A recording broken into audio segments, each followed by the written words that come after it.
जय माँ इंद्राक्षी, जय अम्बे। इंद्राक्षी धाम में दर्शकों आप सभी का हम हार्दिक स्वागत करते हैं। आज के दिन जिन जातकों का जन्म दिवस है, मैरिज एनिवर्सरी है, उन सभी को हमारी तरफ से बहुत बहुत शुभकामनाएं। आज हम आपको एक ऐसी बात बता रहे हैं जो सुनकर के आपको अच्छा लगेगा, और वैसे तो हमारे नियमित साधक जो हैं वो इन बातों को जानते हैं। क्या आपकी जन्म पत्रिका में कई बार ग्रह बहुत उग्र हो जाते हैं? जैसे हमने बताया, अभी मंगल की शनि के साथ युति, उधर सूर्य की राहु के साथ युति, तो कई बार ये जब कुटिल ग्रहों की स्थिति आती है तो जीवन बड़ा उथल पुथल हो जाता है। लेकिन उसके बीच में एक बहुत अच्छी बात है जो आपसे जुड़ी हुई है। पंचांग के बात बताते हैं। आइए आज का पंचांग सुने। 18 मार्च सन 2024 दिन सोमवार, संवत 2080, फाल्गुन मास, शुक्ल पक्ष, तिथि नवमी, नक्षत्र आर्द्रा, राहु काल 7:30 से 9, दिशा सूल पूर्व दिशा। देखो, वो अच्छी बात क्या है कि आप जो दैनिक साधना करते हैं ना, आप प्रतिदिन की साधना करते हैं, और एक वो साधक भी हैं जो प्रतिदिन की साधना के साथ साथ बीच बीच में कोई अनुष्ठान करते रहते हैं। जैसे इंद्राक्षी धाम से जुड़े जो भी साधक हैं, कभी वो 40 दिन का अनुष्ठान करते हैं, तो अभी 31 दिन वाला अनुष्ठान चल रहा है, बिल्कुल आपका नज़दीक में आने वाले हम लोग। तो जो दैनिक साधना के साथ साथ प्रतिदिन का भी अनुष्ठान कोई ना कोई चलता रहता है साल 6 महीने में, वहाँ ग्रहों की कितनी भी कुटिल स्थिति क्यों ना हो जाए, कितने भी ग्रह उलट पुलट क्यों ना हो जाए, लेकिन उनका कोई नकारात्मक असर आपके ऊपर नहीं आएगा। ये हमारी बात गांठ बांध लेना। जीवन है, जीवन में सुख दुख सबको आता है, धूप छाँव सबको प्राप्त होती है। सुख है तो दुख है, दुख है तो सुख है। अगर सुख ना हो, है ना, अगर सुख ही सुख सबको मिलता रहे तो फिर दुख किसको मिलेगा, और दुख ही दुख सबको मिलता रहे तो फिर सुख किसको मिलेगा। तो भगवान के दरबार में भैया हमारे कर्मों के हिसाब से ये बंटवारे होते हैं। इसलिए जैसा हमने प्रारब्ध में बीज बोए होते हैं वैसी फसल हमें काटनी पड़ती है। लेकिन आगे आगे जो जो हम अच्छे कर्म करते रहते हैं, अच्छी भगवान की दैनिक उपासना साधना से हम जुड़े रहते हैं, बीच बीच में कुछ ना कुछ अच्छे अनुष्ठान करते रहते हैं, तो ये निश्चित तौर की बात है कि उस व्यक्ति का सदैव कल्याण होता है, उस शहर का कल्याण होता है, उस घर का कल्याण होता है, उस घर में रहने वालों का कल्याण होता है, उस राष्ट्र का कल्याण होता है। जिस देश में अधिक से अधिक शुभ कर्म किए जाते हों, अच्छे कर्म किए जाते हों, तो निश्चित तौर से वो राष्ट्र उन्नतशाली होता है। अशुभ कर्म हमेशा खराब ही होते हैं और उनका अंजाम बुरा ही होता है। इसलिए बेटे, एक जीवन जीने के लिए मिला है, बाकी तो हम किसी ने कुछ नहीं देखा है, सब सुनी सुनाई बातें सी होती हैं। लेकिन जो जीवन हम देख रहे हैं, जिस जीवन में हम प्रैक्टिकली जीवन जी रहे हैं, उस जीवन को सुंदर सदैव बनाने का प्रयास करते रहना। इसलिए अपने जीवन में आप एक बार जिसने गुरु दीक्षा ना ली हो, गुरु दीक्षा भी लेना। एक सवाल उठता है, कुछ लोग सोचते हैं क्या मैं दोबारा से गुरु दीक्षा ले सकता हूँ? हाँ, बिल्कुल ले सकते हैं। जिन्होंने यदि पहले से कहीं से गुरु दीक्षा ली है और आप कुछ भी नहीं कर पा रहे हैं, तो आप दोबारा भी कहीं से गुरु दीक्षा ले सकते हैं। एक छात्र अनेकों टीचर से पढ़ता डिग्री कॉलेज तक पहुंचता। अर्थ ये नहीं है कि वो एक ही गुरु जी से पढ़ता रहा, अनेकों गुरु मिले और सबसे उसने शिक्षा को ग्रहण किया। ऐसे ही आप भी अपने जीवन में यदि पुनः दीक्षा लेना चाहें तो कहीं से भी आप दीक्षा ले सकते हैं। जीवन में दीक्षा लेकर के साधना करोगे तो बहुत आनंद आएगा। इसलिए दीक्षा मार्ग से जुड़ने का भी सभी साधकों को प्रयास करना चाहिए। और जो प्रतिदिन की पूजन है आपकी, चाहे आप 5 मिनट की करते हैं, 2 मिनट की करते हैं, 15 मिनट की करते हैं, दिल से करते रहिएगा। ज़िंदगी में आनंद जरूर मिलेगा। वो दिन दूर नहीं जिस दिन शीघ्र ही आपके दुखों का अंत होगा और सुखों की प्राप्ति होगी, सुखों का प्रारंभ हो जाएगा। ठीक है बेटा? तो ये आप बहुत लोग जानते नहीं कि मैं रोज़ पूजन कर रहा हूँ, तो सोच लेते हैं अरे इससे क्या होगा। नहीं साहब, आप जो रोज़ पूजन कर रहे हैं ये बहुत बड़ी चीज़ कर रहे हैं। पता नहीं लगेगा शुरू में, जैसे एक घड़ा हो और उसमें कोई एक बूंद पानी डाले तो ना किसी को दिखेगा, ना घड़े को ये लगेगा मेरे अंदर कुछ जा रहा है।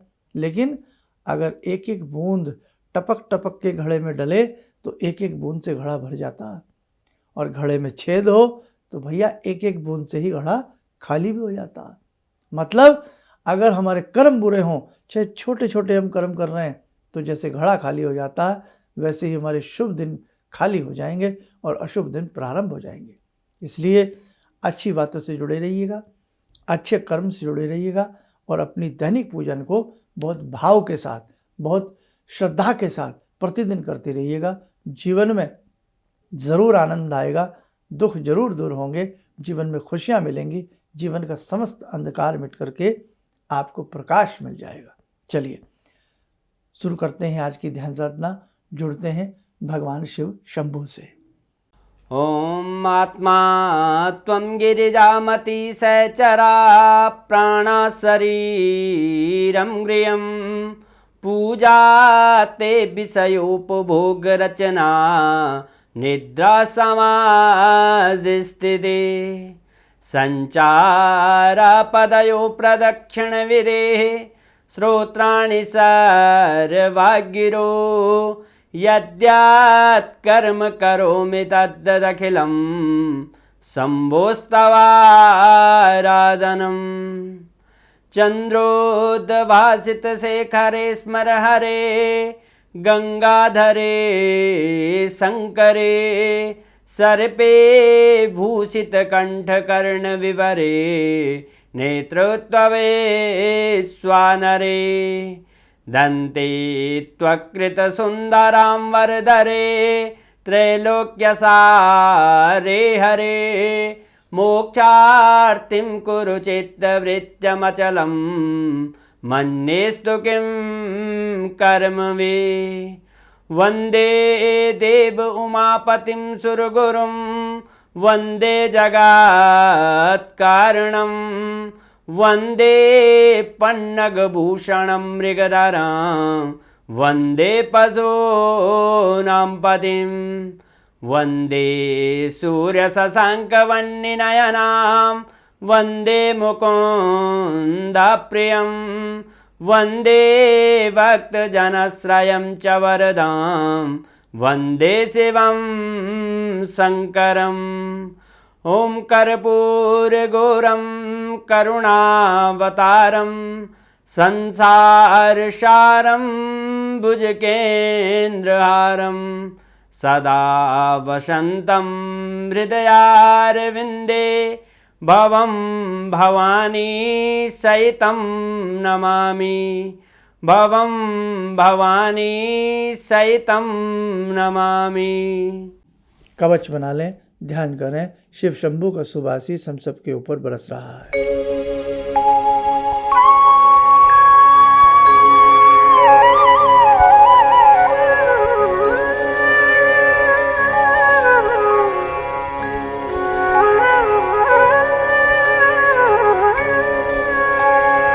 ओम बोलते हुए नेत्र खोलें, सामान्य हो जाए।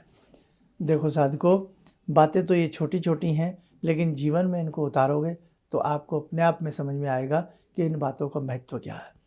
31 दिन की साधना जिन साधकों की चल रही है, सभी को बहुत बहुत भगवती की कृपा प्राप्त होवे, ऐसा मैं जगदम्बा से प्रार्थना करता हूँ। और आज आपको पता ही है कितने दिन बीच में रह गए हैं, है ना?